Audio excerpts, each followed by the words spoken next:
you care what these phenomena mean to you, to your emotional state of being, to your feeling world, to the relationships, the interpersonal relationships, to the genetic makeup of your being, as similar as this information may appear.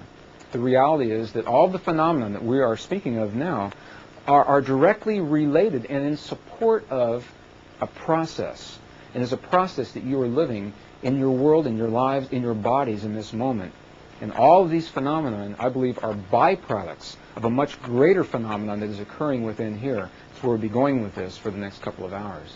The shock waves in Jupiter. This is a computer-enhanced image of one of the shock waves from the point of impact. And you can see the wave radiating out through the Jovian atmosphere, through the gases of the atmosphere, and then on into across space into the proximity of the Earth. The planets in the outer reaches of our solar system, there is a phenomenon, there's a mystery that's unfolding with our Earth scientists right now. In the past, up until the present time, we have always believed that the planets in our solar system were heated through the radiant heating process of our sun, our local star, radiating heat through tremendous expanses, vast expanses of space. Well, there's an interesting phenomenon that's happening now in that our sun is cooling. It's actually cooling down. Another part of the phenomenon that the Ulysses craft is investigating. And while the sun is cooling, the planets, and especially the planets in the outer reaches of our solar system, are heating up. There is a heat that is coming from an internal source that is not well understood in the past. In these planets, the mystery is, where's that heat coming from? Why are these planets heating up now? If it's not coming from the radiant heat of the sun, what is generating the heat within these planets? Well, to understand, really, what all of this information is all about, we may study out there. We can look out into the outer reaches of interstellar space, and we are finding information that is useful to us.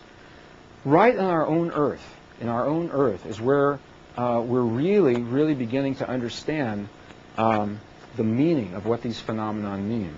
Now, I'll be very clear about this right now. For me, understanding the meaning of the events as they're unfolding in our lives provides a context. And it is within that context that you and I will move very quickly beyond the charts and the graphs and the magnetics and the frequencies and all the things, all the technical things that we're speaking now. We'll move beyond that into the very real, the very feeling, the very emotional world of our day-to-day lives and our relationships, and why those patterns, why the patterns of relationship are shifting so quickly right now, and what that means to the genetic makeup of our bodies as we approach this time that the ancients called the shift of the ages. So this is where we're going with this information. We're providing a context within which everything that we will do for the rest of the afternoon will hang as within the framework of this context. As we look at the Earth, we are seeing unprecedented phenomena unfolding throughout the systems of energy that allow Earth to be Earth. Social systems, political systems, economic systems, geological systems, meteorological systems, agricultural systems. As different as they all seem, they are simply patterns of energy, patterns of information that are bound together, held in place through common threads of vibratory experience. And those threads are shifting. As they do, Earth shifts in response to those threads. Now, this is a map, a portion of a map, of the tectonic makeup of the surface of the Earth, the tectonic plates that move and slip over the inner portions of the Earth, allowing Earth the expression of crustal features. And what you're seeing, if you were able to see this clearly on your screen, you would see along each of these plate boundaries a series of red dots. Each one of those dots represents a seismic event. And what we're seeing is that we have an unprecedented number of seismic events, earthquake activity, occurring globally in our world right now. Some you hear about if it's local, if it's in North America. Recently, within the last year and a half, We have had earthquakes throughout the Midwest, Indiana, Missouri, Kentucky, in the Northeast and upstate New York. Something interesting is happening in California. When I had the opportunity to work as a geologist for Phillips Petroleum in the, well, it was in the mid to late 1970s, there was a number, a telephone number, a hotline that you could call for the United States Geologic Survey. And on that hotline, daily, they would report the numbers of seismic events occurring in different parts of the country. So in California, for example, they would say level 1 on the Richter scale, we had 5 seismic events. Level 2, we had 3, or whatever it was. Well, recently, USGS has had to stop that service for level 1, level 2, and level 3 events because there are so many of them they cannot discern where one ends and another begins. It sounds to the researchers, it sounds like one continuous rumble under the surface of the Earth with not much break in between. That's the good news. What that means is that the crustal pressures are being relieved gradually as we would choose for them to be without much notice. We've never seen this happen before. Other parts of the world, in Japan in 1994, there was an event, a phenomenon. Through geologic standards, it's outrageous. If you weren't following the tech journals, you probably did not see much of this piece of information. In late 1994, there were a series of earthquakes in southern Japan, which is not unusual in and of itself. What was unusual was the number and the severity. Instead of having 1 or 2 or 3 or 5 or 10 or 30 or 40 or 60, there were over 70 consecutive sequential seismic events that happened in Japan in December of 1994, and they were non-related. It wasn't like one was triggering another, was triggering another, was triggering another. They were independent, non-related events. We saw something very similar in Southern California not long ago, actually on my birthday, on June 28th, in Southern California, when 2 independent, simultaneous earthquakes were triggered at precisely the same time. Up until that time, researchers had never seen a phenomenon like that before. It had always been one triggering another. 2 of them happening at the same time within just a short distance of one another.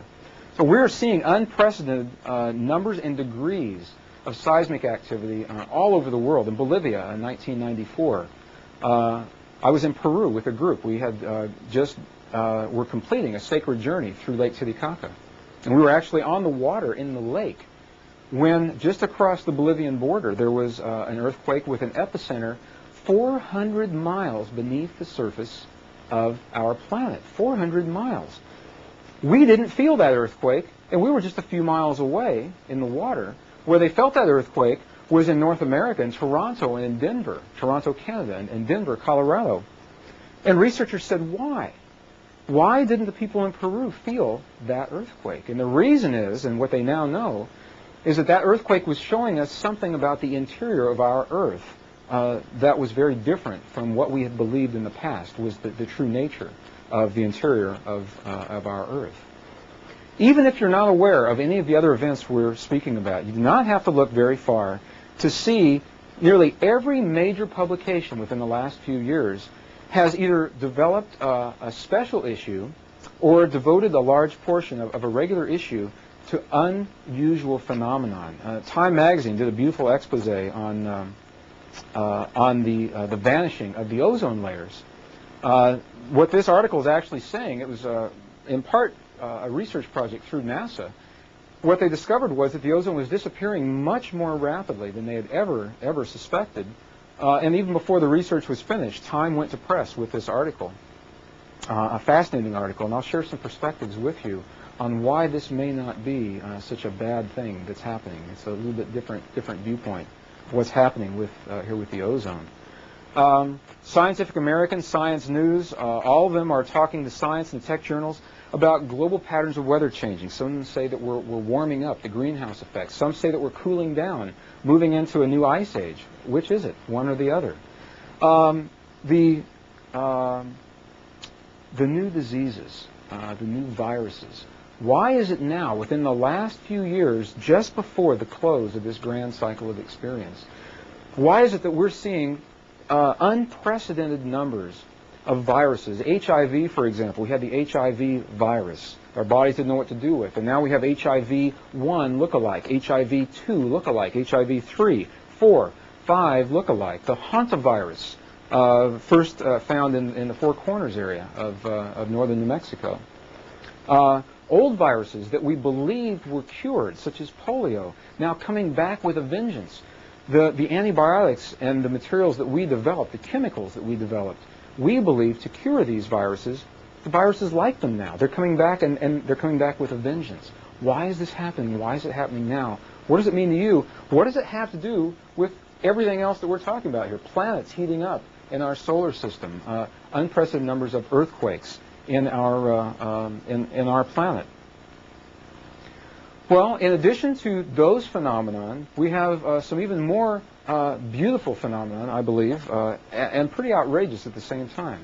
Phenomenon to look at: crop circles.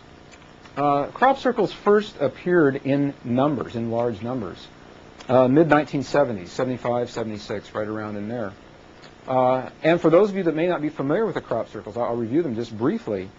They were simply circles, patterns, in cereal grain crops in nearly every crop-producing country in the world, where the stalks of grain in an authentic crop circle, where they are gently bent at a 51-degree angle. They are still alive. They still produce their fruit. They may still be harvested if they're done early enough in their season. Researchers have discovered that samples of grains taken from within the crop circles are very different from the control samples that are taken outside of the circle. For example, the crystalline structure is different within the circle than it is from outside the circle. Seeds that are grown from within, samples taken from within this crop circle, germinate very quickly. They bud very quickly, and they produce more berries per unit than those taken from outside of the circle. There certainly are crop circles and glyphs that are hoaxed, and they do not produce the same phenomenon. They are not gently bent at a 51-degree angle. The stalks are actually broken on those. So in the mid-1970s, we began to see an increasing number of, at first they were circles, and the researchers were quick to say they're either hoaxed or they're natural phenomenon. They're just wind whipping these crops into vortices. Well, we began to see things like this. And I put this slide in here so that you could see the detail, the interwoven nature of the stalks. It's pretty difficult to hoax something like this, and especially over glyphs that are 200 and 300 yards in diameter. An interesting side note, in 1994, for the first time, we've never found any animals that were caught up within any of these crop circles, probably because most animals, when they hear or sense whatever it is that's creating these circles, the animals run. Well, there is one particular animal that does just the opposite of that, and that is a porcupine.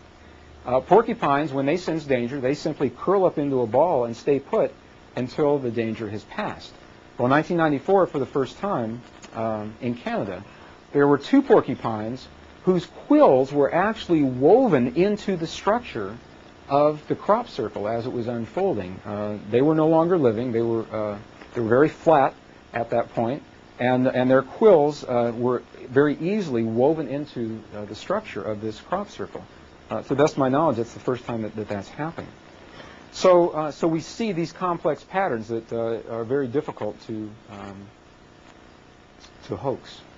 Well, the simple circles began to become more and more complex. Each year, the number of circles would increase through the early